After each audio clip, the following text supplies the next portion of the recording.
In a small, quiet town surrounded by green hills and tall trees, life moved slowly and peacefully.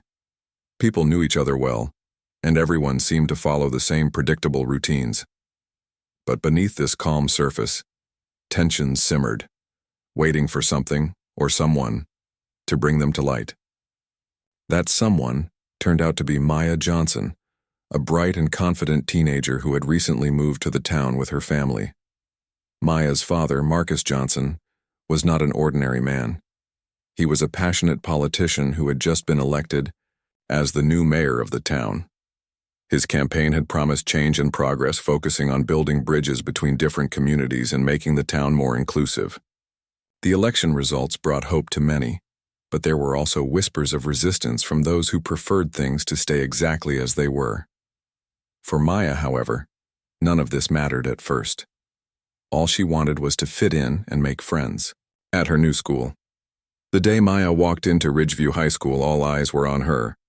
She stood out, not just because she was new, but because of her confidence and warm smile. Her natural curly hair, styled in beautiful braids, framed her face like a crown. While some students admired her boldness, others saw her as different, and difference often made people uncomfortable. It wasn't long before rumors about Maya began spreading through the hallways. Some kids teased her about her hairstyle, calling it weird or too much.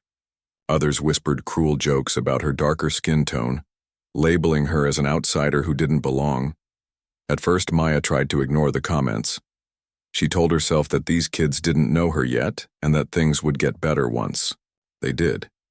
She focused on her studies and joined clubs where she could meet people who shared her interests. In art class, she found joy painting vibrant landscapes inspired by the beauty of nature. During lunch breaks, she sat quietly under a tree in the courtyard, sketching in her notebook. But no matter how hard she tried to blend in, the bullies refused to leave her alone.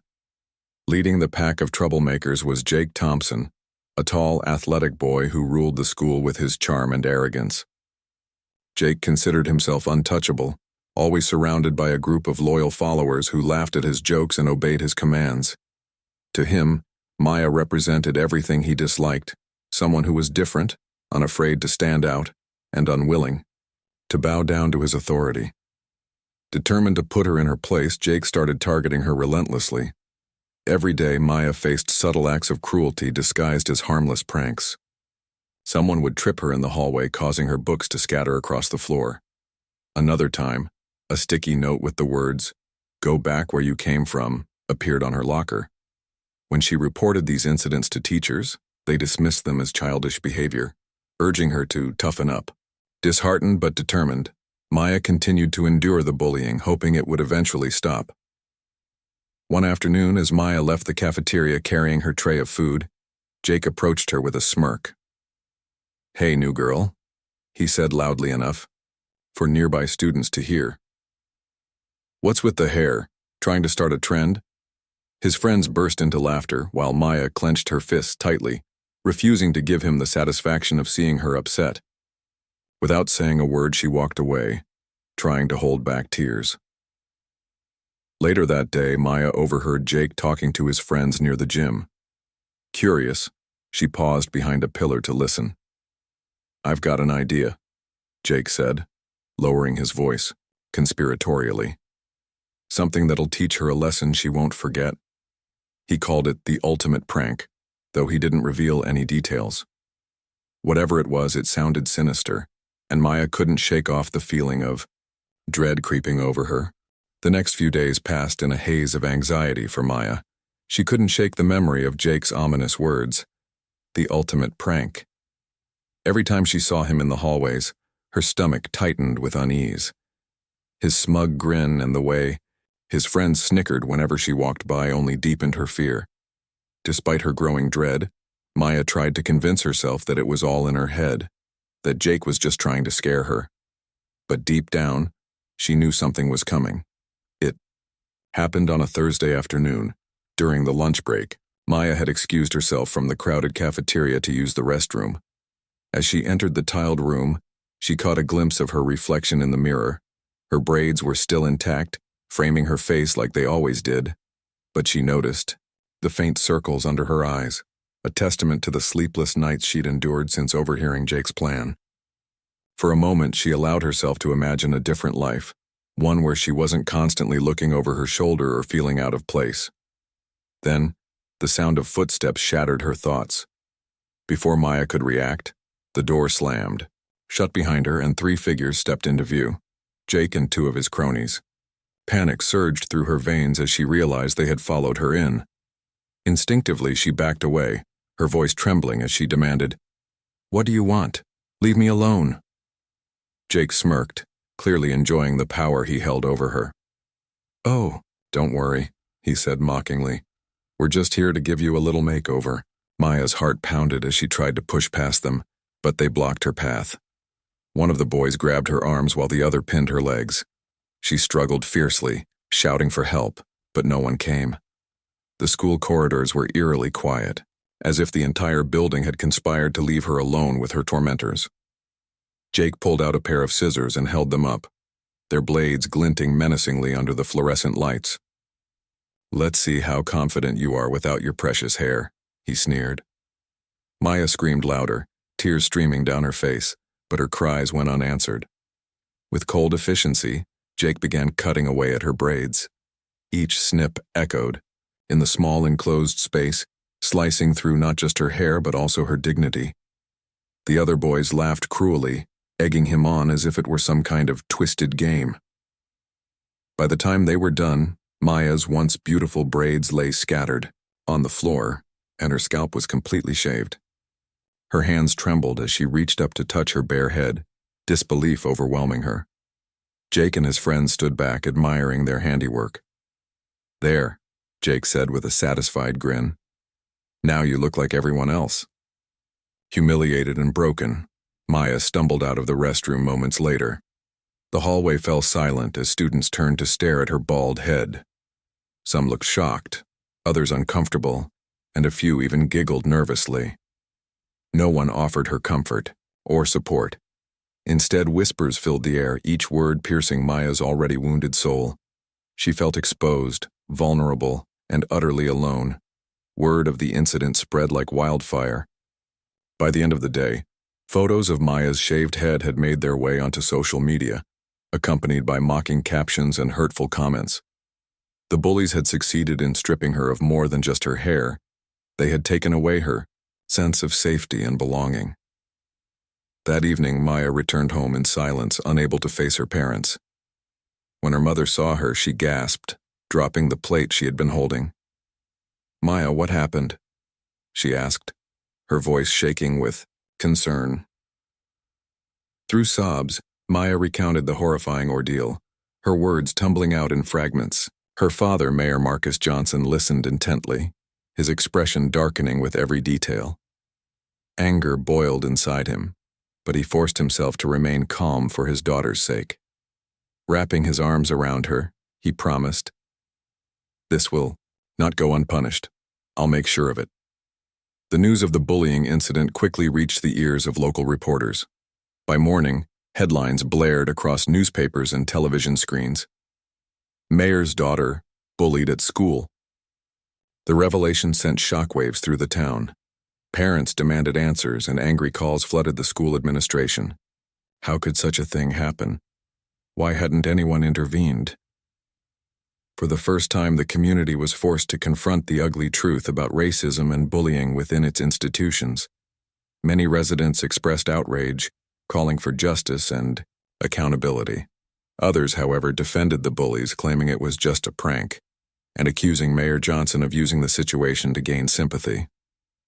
The divide in opinions only highlighted the deep-seated prejudices that had long existed beneath the town's peaceful facade. At school, Jake and his friends were suspended pending investigation, but the damage had already been done. Maya refused to return to class, overwhelmed by fear and embarrassment. Her parents hired a counselor to help her cope, but the scars ran deeper than anyone could see. Meanwhile, Mayor Johnson worked tirelessly to address the issue publicly, calling for reforms in education and anti-bullying policies. Despite the chaos surrounding her, Maya found solace in small, unexpected ways. Friends she hadn't known had reached out to offer their support. Teachers organized discussions about diversity and inclusion, determined to create a safer environment for all students.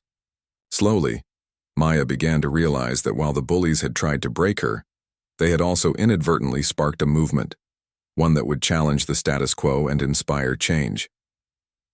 As the days passed, Maya's story continued to unfold, touching lives far beyond the confines of the small town.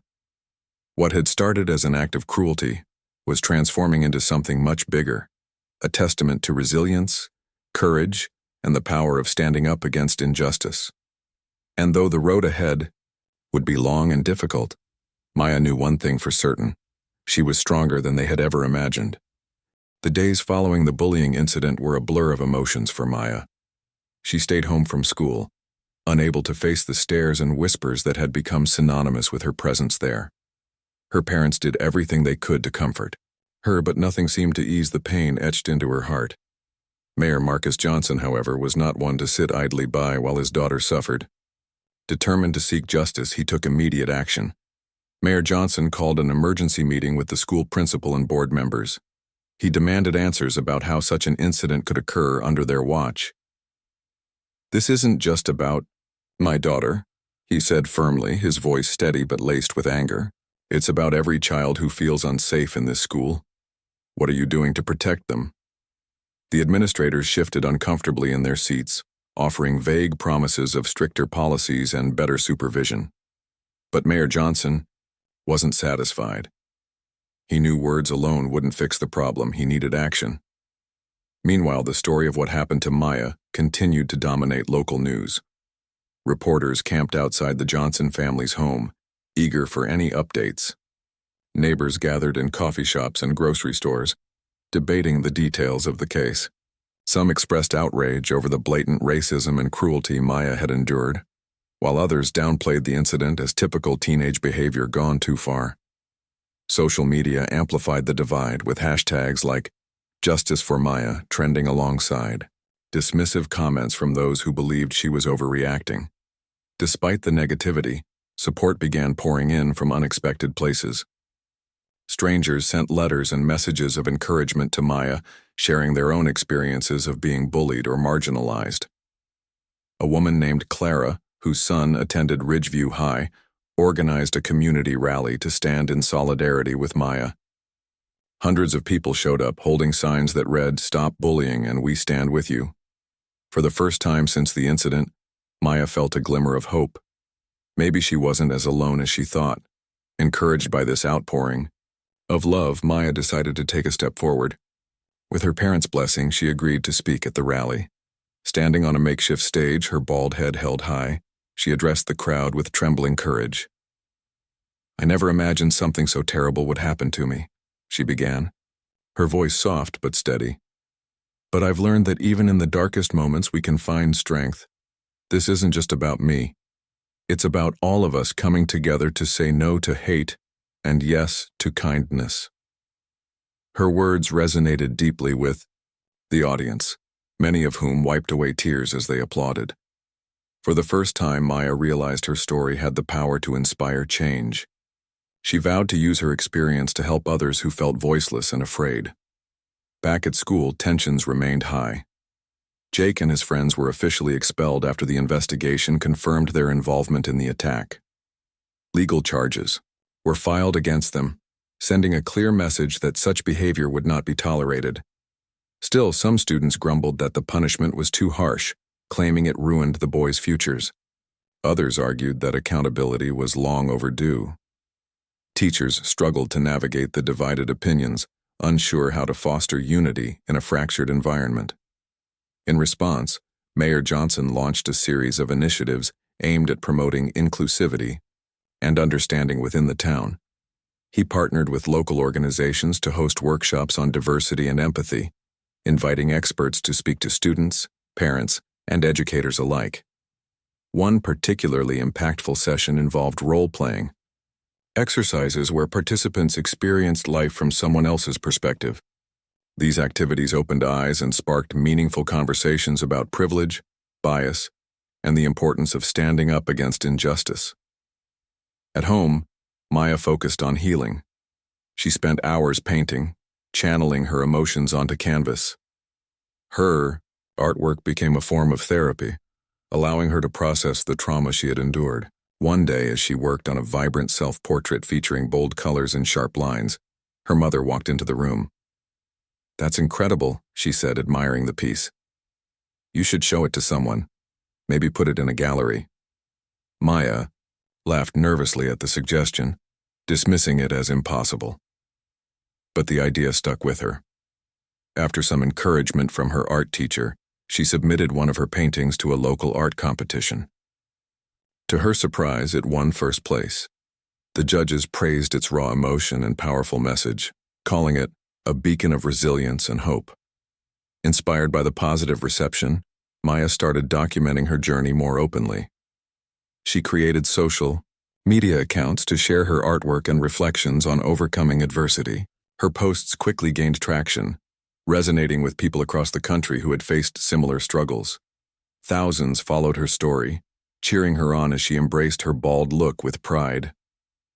What had once been a source of shame transformed into a symbol of strength. As the weeks turned into months, Maya noticed subtle changes in the town. Conversations about race, identity, and inclusion became more common in classrooms and households. Students who had once ignored or teased her now approached her with apologies and offers of friendship. Teachers implemented new programs to celebrate cultural diversity, ensuring that every student felt seen and valued. Even Jake, though absent from school, began to face consequences beyond expulsion. His actions had cost him friendships, trust, and opportunities. Rumors circulated that he regretted what he had done, but it was too late to undo the harm. For Maya, knowing that he was forced to confront the weight of his choices brought a small sense of closure. Through it all, Mayor Johnson remained steadfast in his commitment to creating lasting change. He worked tirelessly to secure funding for anti-bullying programs and mental health resources in schools. His efforts earned national recognition, positioning him as a leader in the fight against systemic discrimination. Yet despite the accolades, he never lost sight of why he started this journey: his daughter. One evening, as Maya sat on the porch with her father, watching the sun dip below the horizon, she turned to him and said, "Dad, do you think things will ever really change, or is this just a phase?" He smiled softly, placing a hand on her shoulder. "Change takes time, Maya. It's not easy and it doesn't happen overnight. But if enough people care and if we keep pushing, it's possible. And you, my dear, are proof of that." Maya nodded, feeling a renewed sense of purpose. Though the scars of her ordeal would always remain.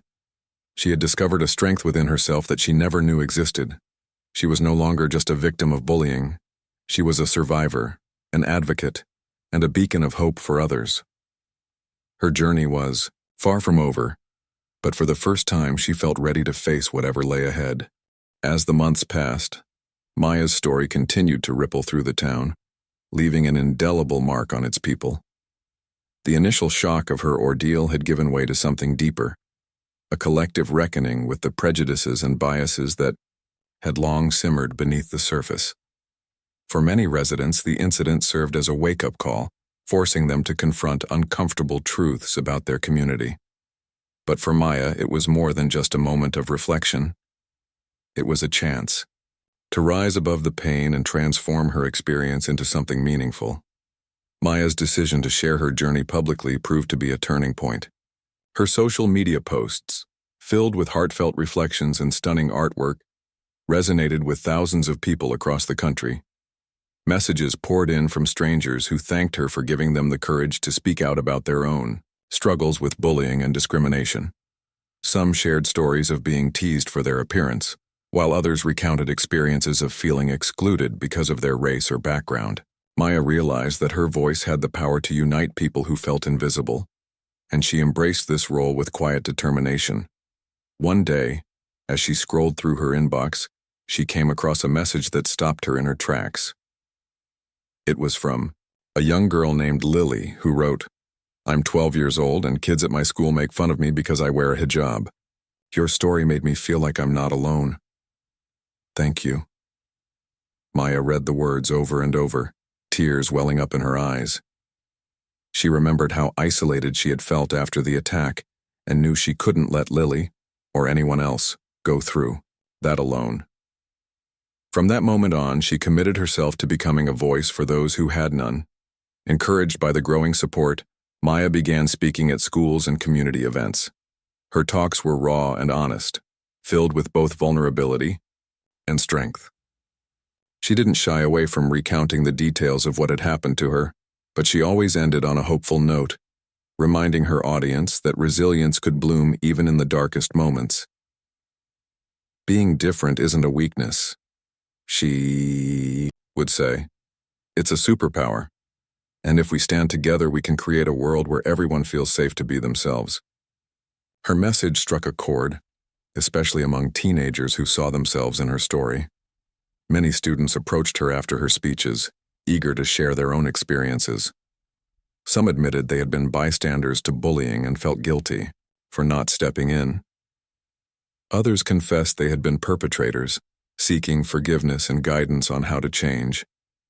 Maya listened to each person with empathy, offering advice when asked, but mostly letting them know they weren't beyond redemption. "We all make mistakes," she told them. "What matters is what we do next." Back at Ridgeview High, things slowly began to shift.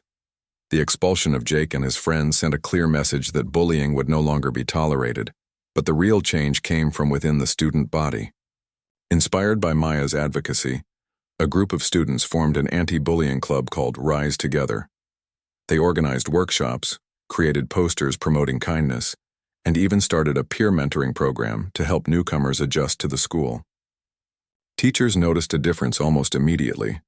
Hallways that had once buzzed with gossip now echoed with laughter and encouragement. Despite these positive developments, not everyone welcomed the changes. Some parents accused Mayor Johnson of pushing a liberal agenda and argued that focusing on diversity was dividing the town further. Others claimed the new initiatives wasted resources that should have been spent elsewhere. Tensions occasionally flared during town hall meetings, with heated debates breaking out between supporters and opponents of the reforms. Through it all, Mayor Johnson remained calm and resolute, reminding everyone that progress often came with resistance. "You can't build a better future without challenging the past," he said during one particularly contentious meeting. "Yes, these conversations are hard, but they're necessary if we want our children to grow up in a world where they don't have to fear being themselves." His words resonated with many, including some who had initially opposed the changes. Over time, even skeptics began to see the value in fostering understanding and empathy. A local pastor, Reverend Thomas, played a key role in bridging the divide. He invited Maya and her father to speak at his church, urging congregants to open their hearts to the possibility of growth. "We're all works in progress," he said. "And sometimes it takes a storm to show us where we need to rebuild." Maya's influence extended beyond the town's borders as well. Her artwork gained recognition far beyond the local art competition, catching the attention of a prominent gallery owner in the city. Impressed by her talent and message, the owner offered to host an exhibition featuring Maya's pieces. Titled Rising Strong, the event drew large crowds, including journalists and activists eager to hear her story. Each painting told a chapter of her journey, from the dark, jagged lines of her trauma to the bright, flowing strokes of her healing. Visitors left the gallery moved, many vowing to take action against injustice in their own communities. The success of the exhibition marked a turning point for Maya. No longer did she see herself solely as a victim of bullying. She was now a creator, an advocate, and a leader. Her confidence grew with every speech, every interview, and every connection she made. Yet, she never lost sight of her roots. She returned to the town frequently, checking in on the programs she had helped inspire and mentoring younger students who looked up to her. One of those students was a boy named Ethan, who reminded Maya of herself when she first arrived in town. Quiet and reserved, Ethan struggled to fit in because of his stutter. Kids teased him relentlessly, calling him names and mocking his speech. When Maya learned about his situation, she reached out to him personally, inviting him to join her for coffee. Over hot chocolate, she shared her story, emphasizing the importance of self-worth. "They can try to bring you down," she told him, but they'll never define you unless you let them. Ethan's transformation was remarkable.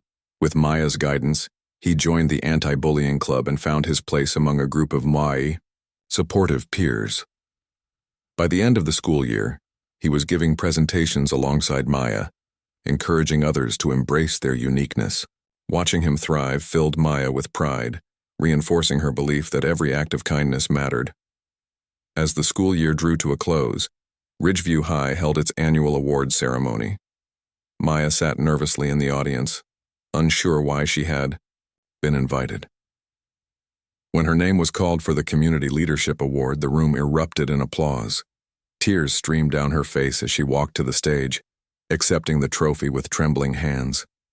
In her acceptance speech, she thanked everyone who had supported her journey, from her family to the strangers who had sent messages of encouragement. "This award isn't just mine," she said.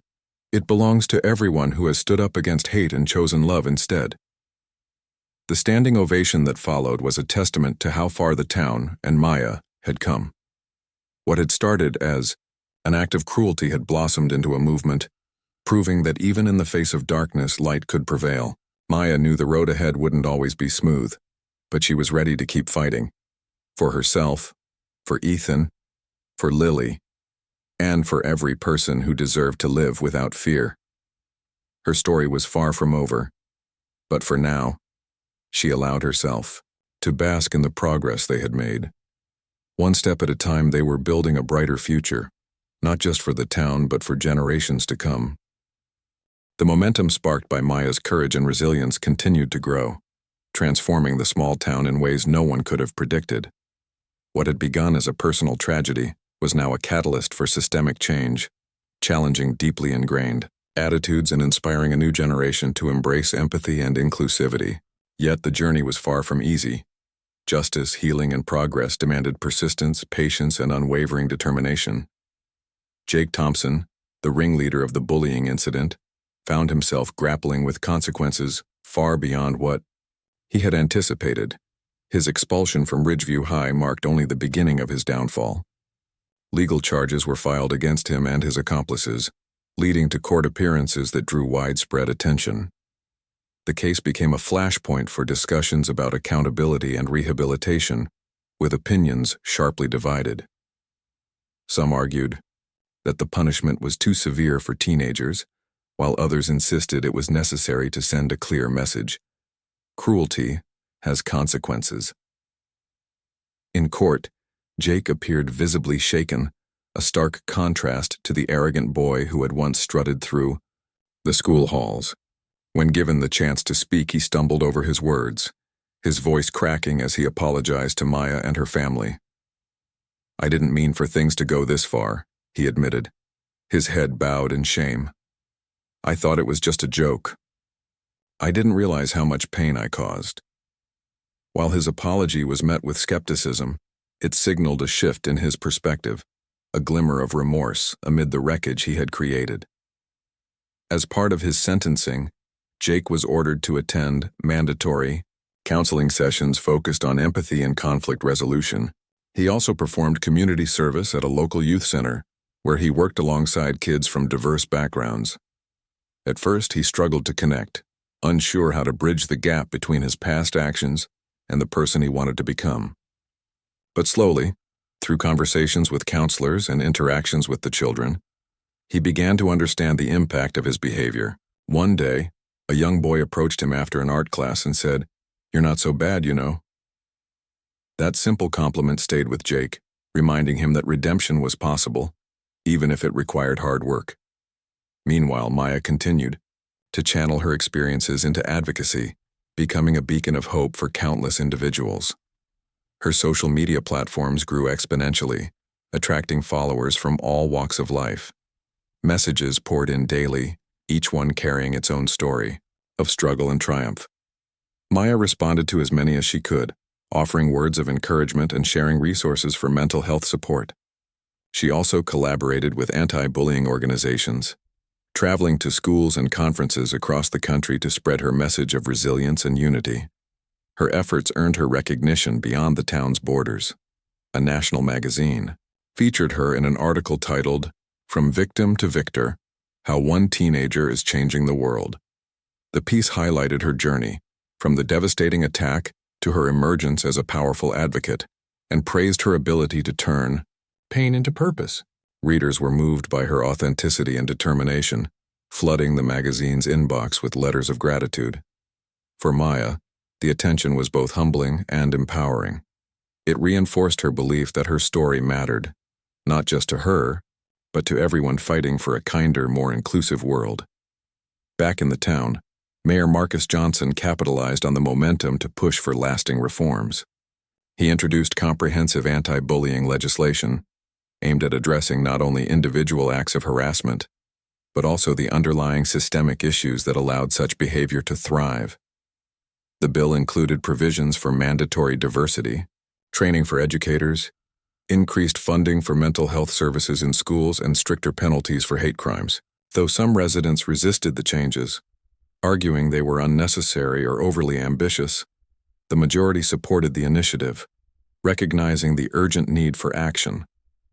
To ensure the success of these programs, Mayor Johnson partnered with local businesses, nonprofits, and community leaders. Together, they launched a series of initiatives designed to foster understanding and connection. One particularly impactful project was the Unity Walk, an annual event where participants marched through the town holding signs with messages of love and acceptance. The walk culminated in a festival celebrating cultural diversity, featuring performances, food stalls, and workshops. Families gathered in droves, their laughter and conversations filling the air with a sense of hope and renewal. At Ridgeview High, the transformations were undeniable. The anti-bullying club, Rise Together, flourished under Maya's guidance, expanding its reach and influence.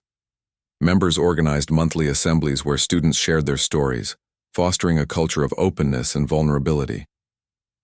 Teachers incorporated lessons on empathy and inclusion into their curricula, encouraging critical thinking and dialogue. Even the physical environment of the school reflected the shift. Murals depicting themes of unity adorned the walls, and bulletin boards showcased quotes about kindness and courage. Despite these positive developments, challenges remained. Not everyone embraced the changes wholeheartedly. A faction of parents led by a vocal critic named Mrs. Harper accused Mayor Johnson of prioritizing political correctness over academic excellence. They boycotted school board meetings and circulated petitions demanding the reversal of certain policies. Tensions occasionally boiled over, resulting in heated confrontations that tested the town's resolve. Yet for every voice of dissent, there were dozens more advocating for progress. Students, teachers, and community members rallied together, defending the importance of creating safe spaces for all. One pivotal moment came during a televised debate hosted by a local news station. Mayor Johnson faced off against Mrs. Harper, who argued that the reforms were divisive and unnecessary. Calmly and eloquently, Mayor Johnson countered her claims, emphasizing the moral imperative of protecting vulnerable populations.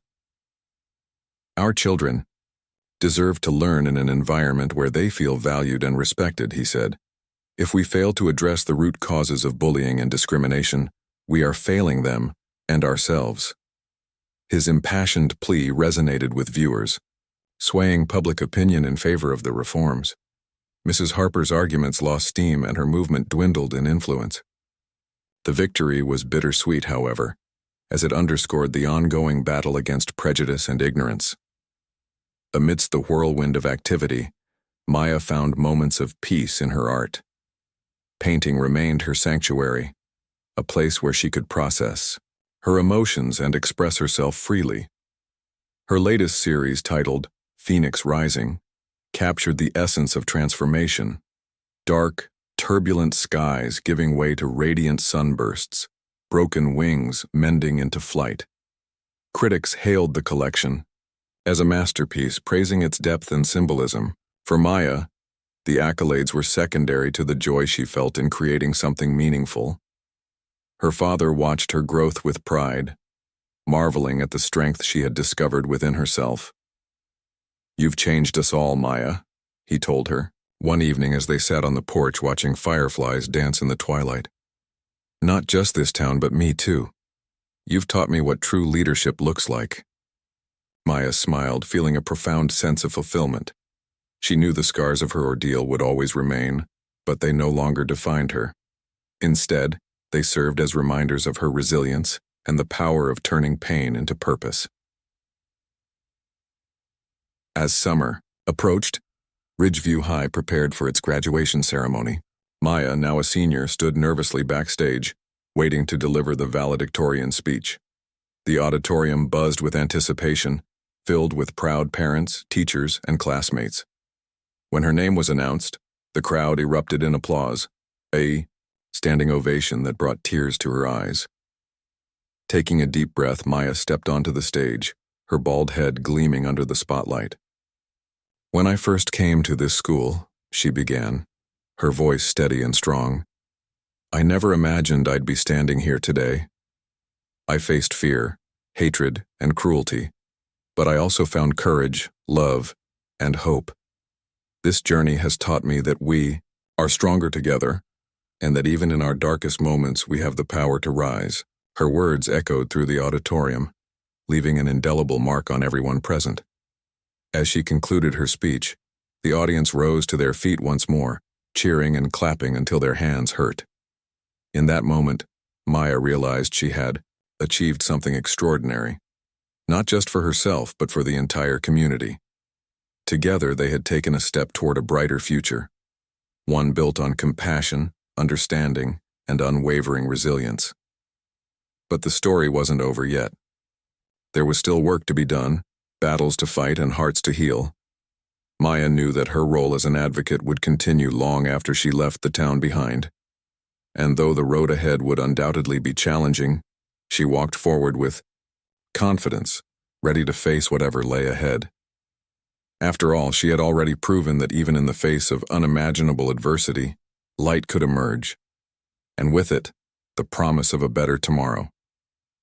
As the years passed, the small town once defined by its quiet routines and hidden prejudices transformed into a symbol of resilience and progress.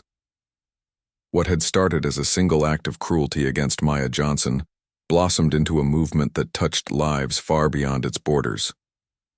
The scars of the past remained, but they were no longer wounds. Instead, they became reminders of how far the community had come and the strength it had gained along the way. Maya's graduation marked the beginning of a new chapter in her life. She left Ridgeview High with honors, her name etched not only in the school's records but also in the hearts of those who had witnessed her journey. Her valedictorian speech resonated deeply, inspiring many students to take up the mantle of advocacy themselves. One such student was Ethan, the boy who had struggled with self-confidence because of his stutter. With Maya's encouragement, he joined Rise Together and emerged as a leader within the group. By the time he graduated 2 years later, he was giving speeches of his own, urging others to embrace their differences and stand against injustice. For Maya, college offered both challenges and opportunities. She chose to study sociology and art, combining her passion for storytelling with her desire to understand societal structures. Her professors quickly recognized her talent and drive, encouraging her to pursue research on bullying prevention and youth empowerment. During her sophomore year, she collaborated with a team of academics to develop a curriculum designed to teach empathy and conflict resolution in schools. The program was piloted in several districts, including her hometown, and showed promising results. Students reported feeling safer and more connected, while teachers praised the positive shifts in classroom dynamics. Her artwork continued to evolve, reflecting her growth as an individual and advocate. Her senior thesis exhibition, titled Breaking Chains, featured large-scale installations that combined painting, sculpture, and multimedia elements. Each piece told a story of overcoming adversity, from personal accounts of discrimination to broader narratives about systemic inequality. Critics hailed the collection as groundbreaking, noting its ability to spark dialogue and inspire action. One reviewer wrote, "Maya Johnson doesn't just create art, she creates change." Meanwhile, back in the town, the legacy of her efforts endured. Ridgeview High became a model for other schools seeking to foster inclusivity and kindness. Teachers incorporated Maya's anti-bullying curriculum into their lesson plans, while students carried forward the values instilled by Rise Together. The annual Unity Walk grew larger each year, attracting visitors from neighboring towns and even other states. Local businesses donated funds to support the event, ensuring its sustainability for future generations. Mayor Marcus Johnson's leadership played a crucial role in cementing these changes. His policies not only addressed immediate issues like bullying, but also tackled deeper structural inequalities. He established scholarships for underrepresented students, funded after-school programs focused on cultural exchange, and partnered with organizations to provide affordable housing and healthcare services. His commitment to equity earned him national recognition, and he was invited to speak at conferences across the country.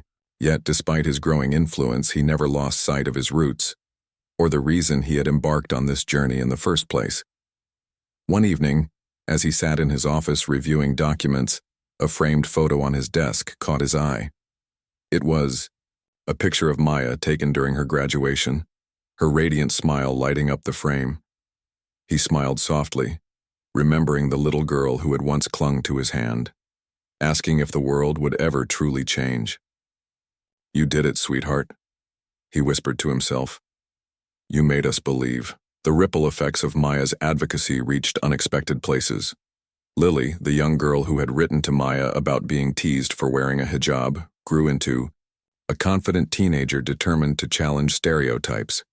She founded a club at her school called Voices Unite, where students of all backgrounds came together to celebrate diversity and promote understanding. When Maya visited the town during a break from college, Lily eagerly introduced her to the members, proudly showing off the posters and projects they had created.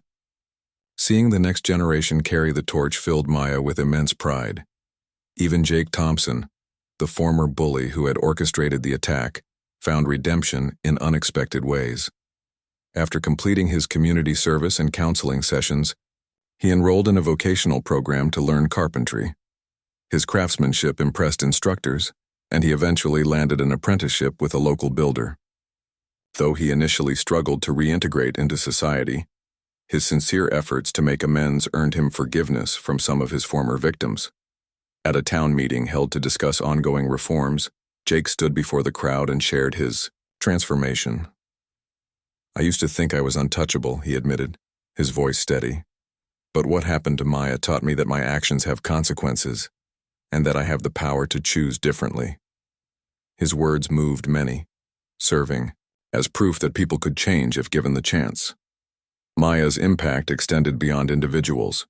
It reshaped entire systems. Schools across the nation adopted her anti-bullying curriculum, and policymakers referenced her story when drafting legislation aimed at protecting marginalized communities. Celebrities and activists amplified her message, inviting her to speak at rallies and events. Despite the growing spotlight, Maya remained grounded, always crediting her success to the collective effort of everyone who had supported her cause. "This isn't just my story," she often said. "It belongs to all of us." By the time she graduated from college, Maya had become a household name, a symbol of resilience, courage, and hope. Offers poured in from companies eager to collaborate with her, but she turned down lucrative deals in favor of grassroots initiatives. She believed that real change happened at the community level, where people worked together to build a better future. To honor this philosophy, she founded an organization called Phoenix Rising, dedicated to empowering young advocates and amplifying marginalized voices. Through workshops, mentorship programs, and funding opportunities, Phoenix Rising helped countless individuals turn their pain into purpose. Her father watched her achievements with awe, marveling at the woman she had become. "You've done more in 22 years than most people do in a lifetime," he told her one evening as they strolled through the park. "What's next for you?" Maya paused, gazing at the horizon painted in hues of orange and pink. "There's still so much work to be done," she replied thoughtfully. "We've come a long way, but there are still places where fear and hate overshadow love and acceptance. I want to keep fighting. For every kid who feels like they don't belong, for every parent who worries about their child's safety, for every teacher trying to make a difference. As long as there's a need, I'll be here. Her words carried weight, a testament to her unwavering dedication. And though the road ahead would undoubtedly be challenging, Maya faced it with the same courage and determination that had defined her journey thus far. She knew that true change required patience, persistence, and collaboration, but she also knew it was worth every effort. Years later, when historians looked back on the town's transformation, they pointed to Maya's story as a turning point. What had begun as an act of cruelty had sparked a revolution, one that challenged prejudice, fostered unity, and inspired countless others to rise above adversity.